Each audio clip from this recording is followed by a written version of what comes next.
Is it possible to get $1 million business line of credit? Well, I'm here to tell you that it is, and I'm going to share with you exactly how it works.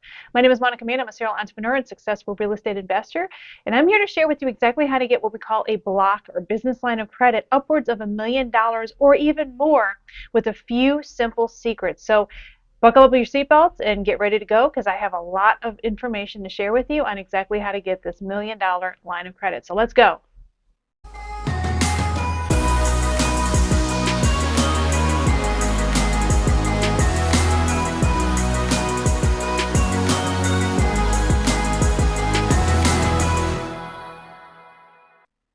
Okay, so first of all, before we get into it, let's talk about exactly what we're going to be using this $1 million line of credit for.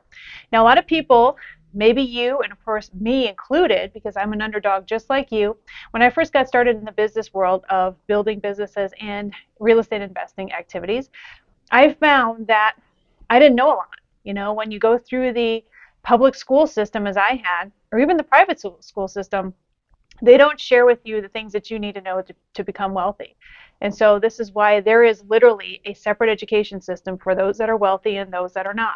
And it's designed that way on purpose, thanks to, or no thanks to, Rockefeller, who created the school system back in 1902. And it was for the main purpose and the sole purpose of creating worker bees for people to make him more wealthy, while these people toiled away in his manufacturing plants and in his businesses to continue building his wealth, while their dreams died every single day. And so on purpose and maliciously, we were never taught how to build a business, and of course what to do with the windfall of money if we ever got our hands on a windfall of money. This is case in point why most people who win the lottery, millions of dollars, even $1 billion or more, they tend to lose all their money within a year or two, because they simply do not know how to manage or how to make that money make them even more money. And so I'm going to share with you some of the basics on exactly what you should be considering investing in, what to use that $1 million line of credit for, and then at the very end, I'm going to share with you a secret on how to access this $1 million business line of credit, or block as we call it. And so first and foremost, start thinking in terms of what can you do to make more money?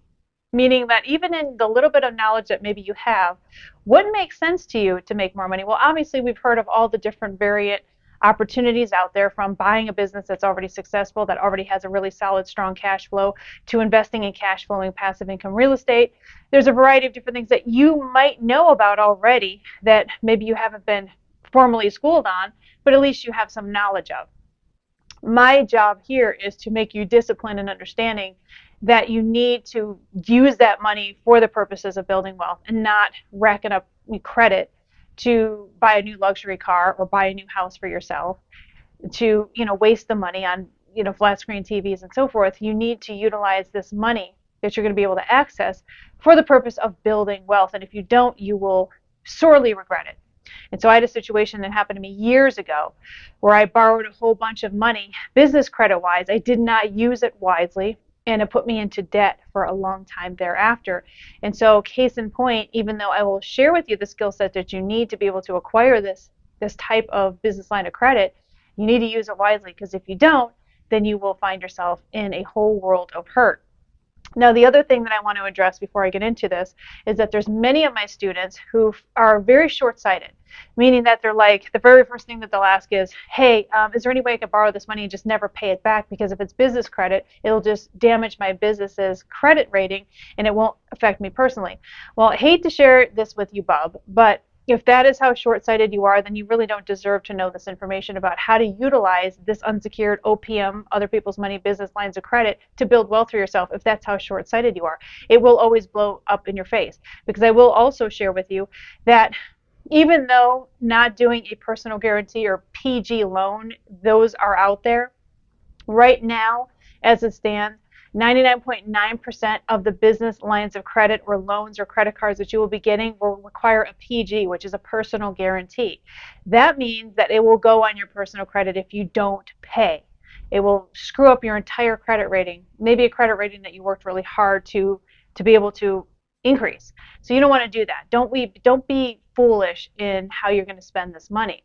Now, of course, if you ever end up in a situation where you find yourself that maybe, for example, a business didn't work out, maybe you bought a business and it completely went bankrupt, maybe you bought a piece of real estate and for whatever reason you didn't do your cash flow correctly and you had to foreclose, okay, then you can start the process of maybe talking to a bankruptcy attorney to see how you can maybe get out of that situation. But it was never intentional from the beginning that you screw over the bank. So if your intent from the beginning is to screw over the bank in some way, this is not for you. This is not a wealth building strategy to think very short sighted, because if you think in terms of this, say for example you are able to actually get a business line of credit of up to $1 million, and you're able to utilize that $1 million for the purpose of building a business. Say for example you decide you want to invest in apartment building, cash flowing investment real estate, which would be a good thing on your part. And so what you want to do is put that money into your piece of real estate.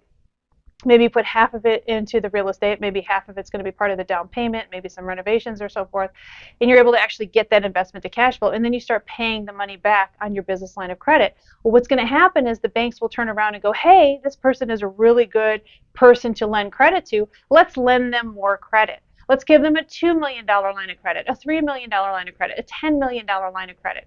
So this is what's happening now when you show that you have credit worthiness to the banks, even on the business credit, and especially on the business credit level, because you're playing with larger dollar sums now and not just 10,000 here and 10,000 there like you would on your personal credit level. You're now, it's hundreds of thousands of dollars, millions of dollars in some cases. So you want to have a good credit rating with the banks when it comes to these business lines of credit and business credit cards. And so let's talk about then how you're going to be getting this business line of credit. Well, it's called the credit stack. And I'm going to share with you exactly how this works. And so then that way you understand how you can actually access up to $1 million or even more in unsecured business lines of credit. All right. So let me share with you secret number one. And that is you need to get your personal credit rating up there. Now, if you're thinking, oh, Monica, my credit's in the trash. It's in the toilet. I have a 500 plus, FICO score, 400 plus FICO score, maybe a 650. You need to be up over 750 mid-FICO, which means Experian, Equifax, and TransUnion. Those are the 3 credit reporting bureaus on the personal level. And your mid-FICO needs to be 750 or above, meaning the middle of the 3 FICO scores need to be 750 or above. You're probably thinking, well, Monica, I don't know how to get it up there. Well, if you need an AI-based software, here's the link right here. It's in the description box below as well. And it's a credit repair software that's online. You don't really need to do much, just basically follow the cues, and it's AI based, which means it can continue to repair your credit till it's all repaired for you. So it's an amazing software if you need help with it. If not, you could always utilize my credit dispute letters that you can get for free. Go to this link to get the free credit dispute letters. And then make sure that you follow suit with just continuing to dispute the things that are showing up as negative on your credit reports. In fact, you should always go to Experian.com, pay the $40, get all 3 credit reports, all 3 FICO scores, see where you're standing, and then in the first page or two, it will show all the negative things or the things that are adversely affecting your FICO score on the first couple of pages, and then you just target disputing those things. I've done a slew of other videos to share with you exactly how this works, so I'm not going to go into detail about that, but that's a quick way to raise your FICO scores. Either do it yourself with the free reports, the free, I should say, letters at this link, or you can go and get the AI-based platform software and have the software fix your credit for you at this link, okay? Both of those links are also available in the description box below. So get your mid-FICO up over 750. That's rule number 1. Rule number 2 then, or step number 2 I should say, is to start the process of getting yourself businesses, okay? You need corporations, you need businesses to be able to make this work. You cannot just go out as a sole proprietor. In fact, you probably should never go out as a sole proprietor, because if you're a sole proprietor business, that means that you are asking for business credit with your personal social security number. We don't want to do that. So instead, you should form some corporations, and not just one either. I'm going to give you kind of a clue in on my secret sauce, if you will, on exactly how to form 3 corporations, okay? Not just 1, not just 2, but 3 corporations for the ultimate credit stack attack. This is my secret weapon in the business credit or corporate credit world. So the first corporation, the first entity that you want should be an S corporation in your home state. Meaning, if you live in California, then you have an S corporation in California. If you live in Wyoming, then you have an S corporation in Wyoming. If you live in New York, then you have an S corporation in New York. I hope you get the drift, because it needs to be in your home state where you reside now. Now, all corporate entities, except for LLCs or personal corporations, they're born a C corporation, meaning that when they come out of the womb of the state, they are a C corporation. So it's going to be your job after you get your corporate docs to then convert it from a C corporation to an S corporation. This is done through the IRS. So just to give you some quick steps, I recommend that you use the corporation formation company I always use. It's amerilawyer.com. Here's the link, amerilawyer.com. I love them. They're awesome. And they could form in most of the 50 states. And what you can do is have them form your corporation. I would also ask them to form your EIN or get your EIN, which is your employer identification number. It's essentially the social security number of your corporate entity. You want that, you need that for credit purposes and for tax filing purposes as well, right? So have them get you the corporation, a for-profit corporation, and have them get you the EIN. Now, you don't need to spend the extra money to have them give you the S corporation paperwork, because they'll charge you $150 or so, just to basically print out 3 pages and send you an envelope that you have to then sign and mail it off to the IRS anyway. So instead of paying that extra fee for that, why bother?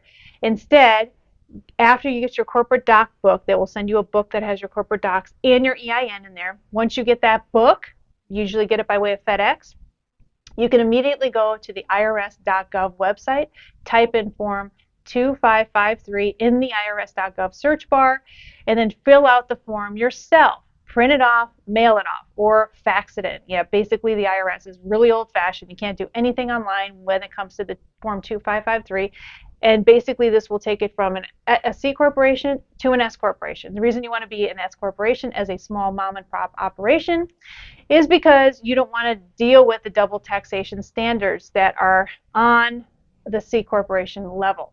So that's the main reason. You just basically want to be a mom and pop, and that's the best way to do it, because all of the profit, the proceeds, cash flow comes down to you on the personal level through what we call a K1. Your corporate taxes are filed on March 15th of every single year. It's exactly 1 month before your personal taxes are due. So you want to make sure that you convert it from a C to an S corporation. So that's corporation number 1, is your S corporation in your home state. Corporate entity number 2 needs to be an anonymous corporation in maybe not your home state. So the 4 anonymous corporate states are Wyoming, Delaware, New Mexico, and Nevada. So again, Wyoming, Delaware, New Mexico, and Nevada. You can go to any one of those 4 states and form what we call an anonymous corporate entity, which means that your name is not on public record. Now, I've had a lot of people send me little notes in the comment section that says, "Oh, Monica, did you know that the federal government..." Okay, yeah, the federal government does whatever they're going to do as far as not allowing people to be anonymous. But if you think about it, the federal government never allowed people to be anonymous. And this is not a federal government level thing anyway. Every single state has the ability to control and mandate exactly how a corporate entity and all of the corporate articles are filed in each state. So the federal government can't put their little fingers in any of those details. So yes, you could still have an anonymous corporation filed in Wyoming, Delaware, New Mexico, and Nevada, any one of those 4 states. And the federal government allows you, or requires you, I should say, to be an open book, but it's mostly for the purposes of them being able to combat money laundering. And that has literally nothing to do with how the states form their corporations, if that makes sense. So don't worry about that part. That's never changed. So I don't really recommend that you go to amerilawyer.com unless you want to form in Nevada. And I wouldn't even form an anonymous corporation in Nevada, because they tend to be a target for the federal government on money laundering operations. So what I would do is form either in Wyoming, Delaware, or New Mexico. Those are the 3 anonymous states that I would form in. And then you're going to use a company that is located in one of those states. So for example, there's wyomingcompany.com, Delaware registeredagent.com, and of course you can do a Google search for New Mexico, especially if you live in New Mexico. In New Mexico, if you live in any one of those 4 states, which is again Wyoming, Delaware, New Mexico, or Nevada, if you live there, that's like a double jackpot for you, because you literally can form 2 S corporations in your home state, and you can form them as anonymous, which, by the way, is an extra fee for you to be anonymous.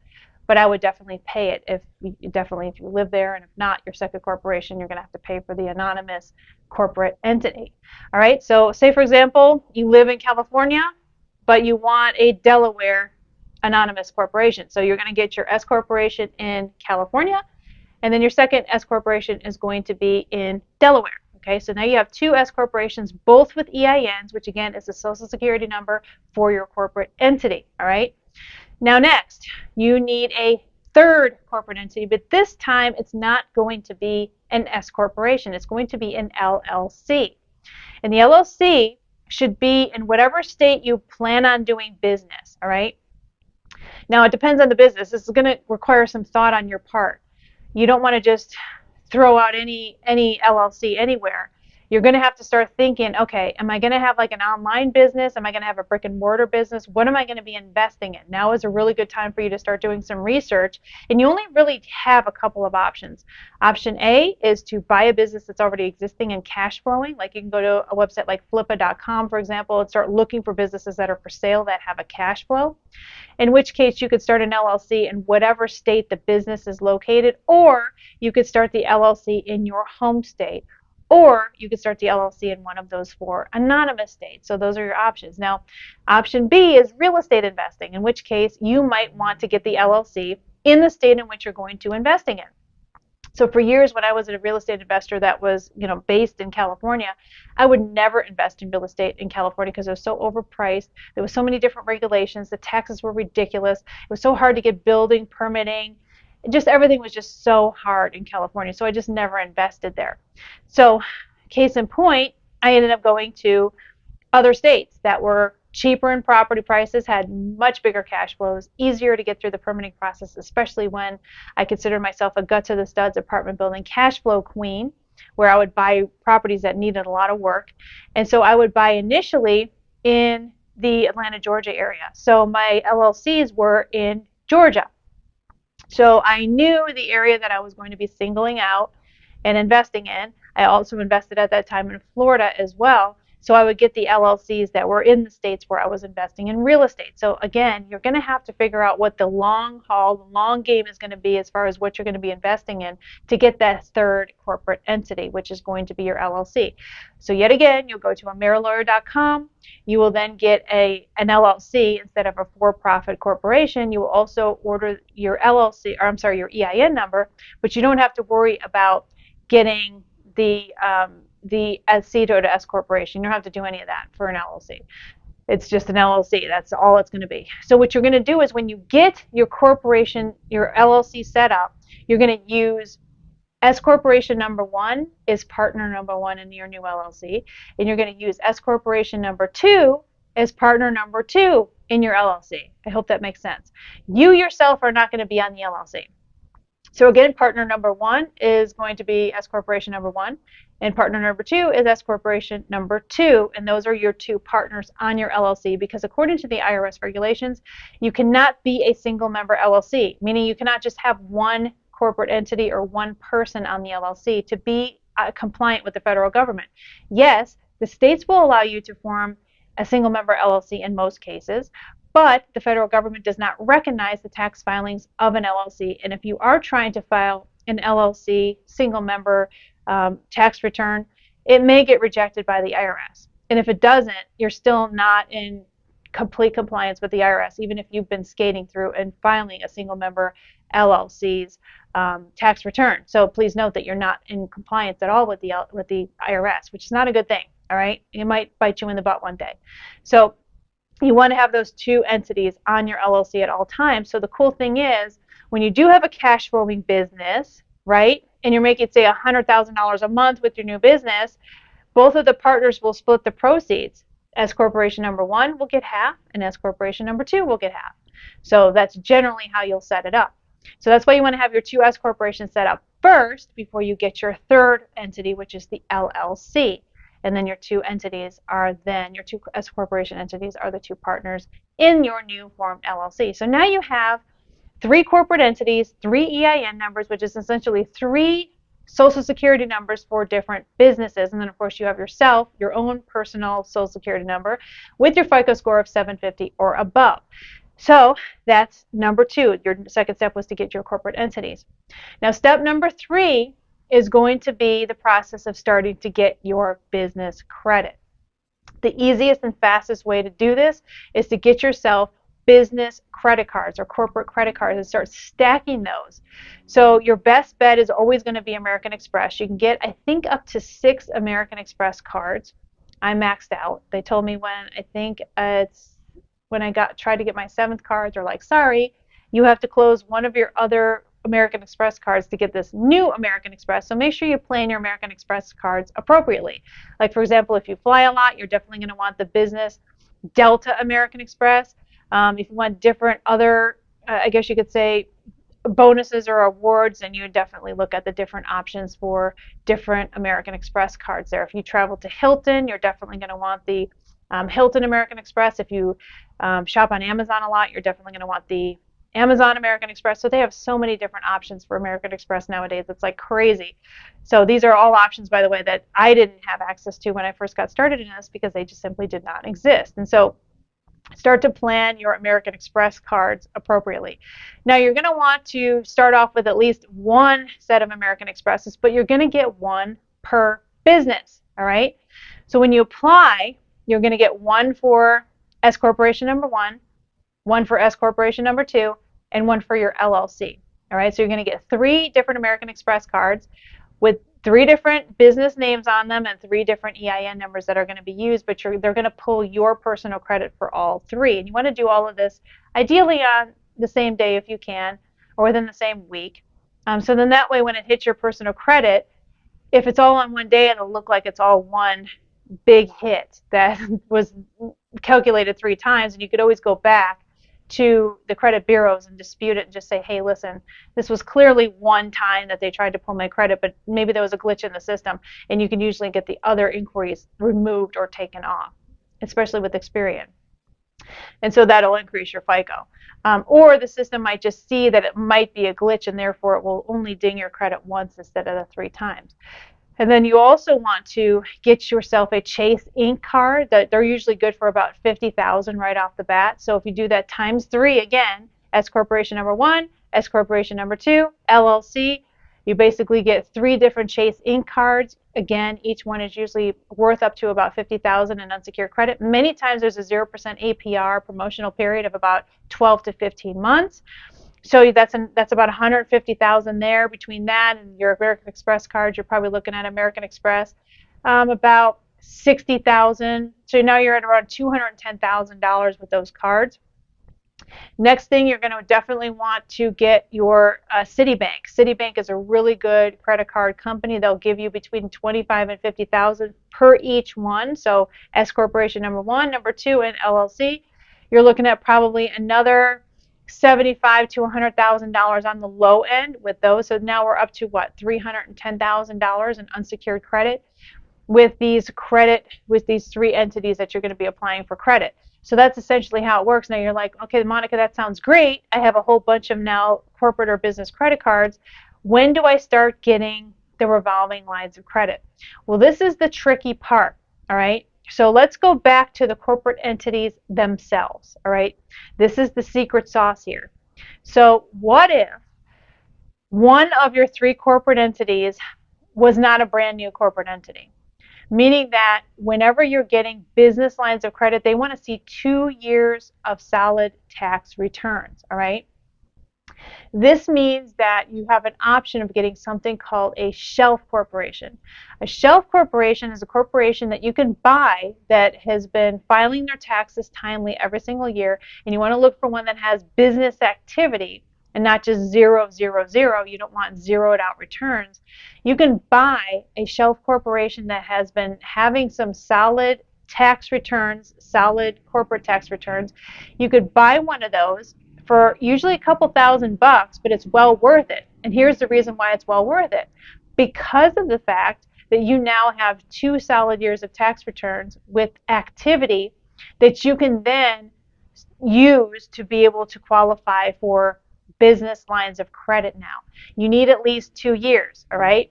Which means, for example, if it's 2024 now, you're going to want to have a shelf corporation that was started at least in 2021, at the very latest 2022, so that way you have a 2022 and a 2023 tax return, okay? You have to have at least 2 years of tax returns to be able to make this happen. Now, say you have your shelf corporation, maybe you paid $2,000 for it, and you're thinking, Monica, that's just really a lot of money.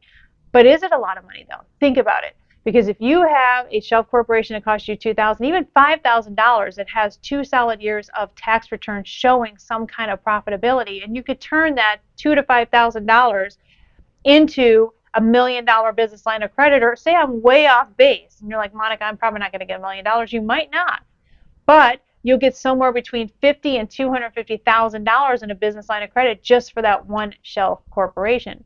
So going back to your original corporations, your corporate entities that you were getting, you might want to sneak one of those in as a shelf corporation of at least 2 years that has at least 2 solid years of tax returns showing activity.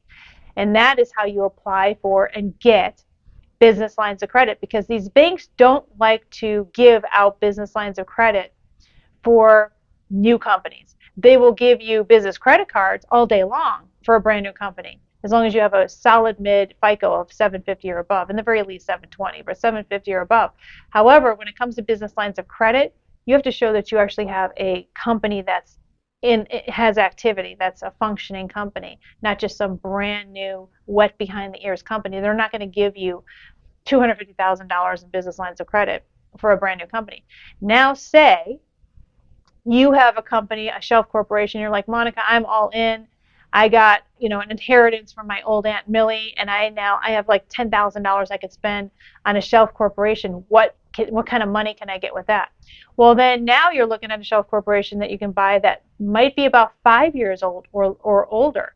In which case, if you can find a shelf corporation that's 5 years or older that has activity, that has tax returns filed every single year, that's showing activity, not just activity, but solid activity, cash flowing activity, then what you can do is turn around and get your $1 million business line of credit, because now you have a 5-year-old company with 5 solid tax returns for the last 5 tax cycles, or the last 5 tax years, and you can turn that 10,000 or more into anywhere from $500,000 to $1 million business line of credit, because you have a corporation that has activity. Or in the very least, so you do find some company on Flipa.com. You use the business line of credit. So say, for example, you do it the original way, where you get 3 brand spanking new corporations or corporate entities, and you get, I don't know, say $100,000 to $200,000 in unsecured credit. You use that money to then buy a corporation or company on Flipa.com, which is a website that you can use to look for cash flowing businesses that you can buy. And you buy one that's 5 years or older, showing a really solid set of years of cash flow in that business. And then you could buy the whole business. You buy the corporation, you buy obviously all of their history as far as all of their tax returns and so forth. You buy all of it, and then you can use that company's tax returns to be able to then access those hundreds of thousands of dollars in unsecured business lines of credit. And then you use that money to invest in real estate or other cash flowing assets, bigger businesses, or expanding the business you just bought on Flipa. Like, the sky's the limit on how much money you can make. The problem that I have with society as a whole is that this information is information I bumbled and stumbled my way into over the last, gosh, I've been doing this since 1995, so 30 years of doing this almost. And I learned this the hard way. I learned this by kind of bumbling and stumbling through the system and figuring these things out. This is information that's not readily available, folks. They will never teach you any of this. And this is how the rich get richer and the poor get poorer, is that the rich understand how to use OPM or other people's money to be able to turn around and buy businesses or buy real estate. These people do not use their own money to buy assets. None of them do. None of these multimillionaire, billionaire people use their own money to buy assets for the most part. They use OPM or other people's money. They know how to access it. And even more important, they know what to do with the money once they gain access to it. So that's the issue with most people, the average Joe Blow, like yourself, like me, where we would come into this. And even if we do end up with a a windfall of cash. What do we do with the cash? And so it's really critical that you be very disciplined and you use the money that you have access to invest in cash flowing real estate, for example. I have a ton of videos on YouTube about that. Or invest in businesses, like I mentioned, that are showing a solid cash flow.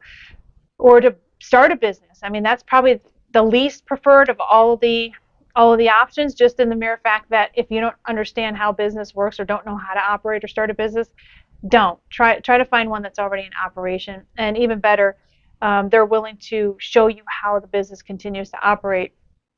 So then that way you don't have to figure it, they don't just say, here's your business, and then you've got to figure out what to do after that. You want them to stay with you for at least 6 months to show you how the whole business operates, to make sure that it stays and remains intact and successful. So, and you just keep doing that. Buy a bunch of these little micro businesses. And maybe if you're interested in real estate, start investing in real estate. Again, I've done a whole bunch of videos on real estate investing, and there's just the sky's the limit on what you could do. But the bottom line is this: use that money to continue making money. That's how the rich get richer, and again, the poor get poorer, is because they just simply don't understand how these concepts work. So I hope that helped you out just a little bit. Please check out the description box below for all of the links that I talked about during this video. If you found that this was helpful, give me a nice thumbs up. That helps me out a lot. And also subscribe to my channel, because that also helps me out a lot. This is Monica Main signing off, and I will see you in the next video.